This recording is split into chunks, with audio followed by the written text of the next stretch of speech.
चलिए, हमारा अंतिम शब्द है विस्मयादिबोधक अव्यय।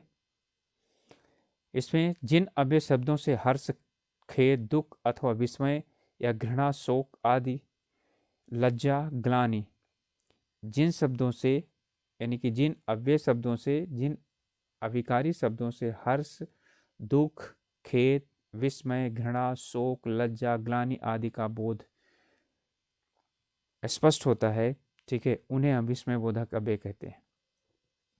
जैसे वाह, आह, हाय, खूब, अच्छा, क्या, अरे, ओ, हाँ, छी छी, हे भगवान, ठीक, बहुत अच्छा, जय हो, खुश रहो, इनके साथ विस्मयादि बोधक चिन्ह का प्रयोग किया जाता है। हमेशा याद रखिएगा कि विस्मयादि बोधक अव्यय जो हैं, ये शब्द होते हैं, एक कारक नहीं है। जो उसमें जो कारक है तो कारक में वो अलग से आता है, ठीक है, कारक में अलग से आता है, और कारक में अलग से आने के कारण हम सोच लेते हैं कि विस्मयादि बोधक, ठीक है, और संबोधन एक ही होता है। संबोधन अलग है, विस्मयादि बोधक अलग है। संबोधन किसी को पुकारने के लिए काम आता है, विस्मयादि बोधक हर्ष, दुख, विस्मय, घृणा, शोक आदि बताने का कार्य आते हैं।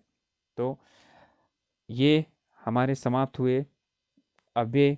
अब एक और भी नया यानी कि इसी के साथ हमको पढ़ना होता है, ये भी अब हालांकि ये अव्यय नहीं है, कुछ पुस्तक इसको अव्यय के रूप में देते हैं, लेकिन फिर भी आपको जानना है कि नया शब्द ये निपात क्या है।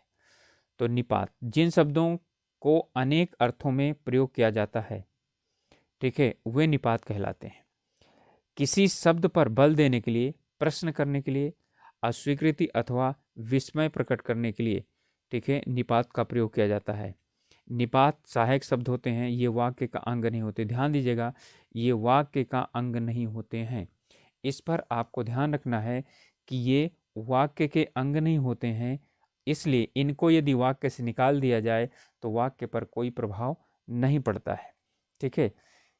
कुछ निपात शब्द हैं, जी हाँ, जी हाँ, नहीं, जी नहीं, मत, लगभग, ठीक, क्या, काश, करीब, तो, तक, सिर्फ, केवल, भर, ठीक है, तो ये है।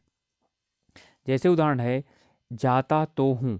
अब देखिए, जाता तो हूँ, किसी कोई यदि आपसे एक दो बार प्रश्न करेगा, यानी कि जा अभी तक गए नहीं, बोला कि मम्मी ने बोला जाइए सब्जी लाइए, तो आपने बोला ठीक है जाता हूँ कुछ देर में, ठीक है।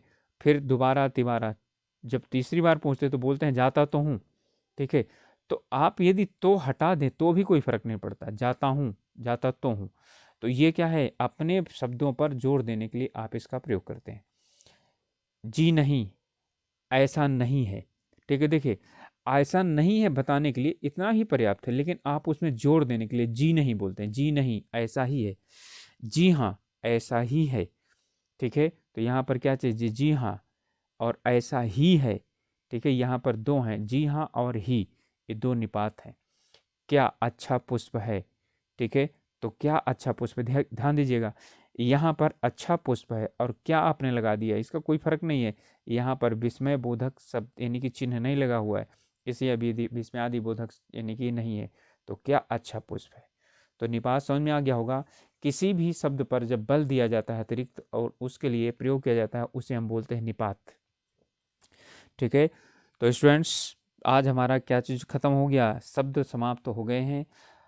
और अब एक टेस्ट तो बनता है, एक या दो टेस्ट में आप लोगों से पहले लूँगा, उसके बाद हिंदी आगे पढ़ाऊँगा। चलिए, तब तक के लिए आप लोगों से विदा लेते हैं और आपसे ये रिक्वेस्ट करते हैं कि आप क्या चीज़ कीजिए, ज़रूर इसे सब्सक्राइब कीजिए अपने चैनल को, और आगे इसे शेयर कीजिए, जिससे कि दूसरे लोग भी हमारे साथ मिलकर के तैयारी कर सकें। तो मिलते हैं दूसरे वीडियो में, तब तक के लिए अपना ध्यान रखिए और अपनी पढ़ाई कीजिए। Okay, good night.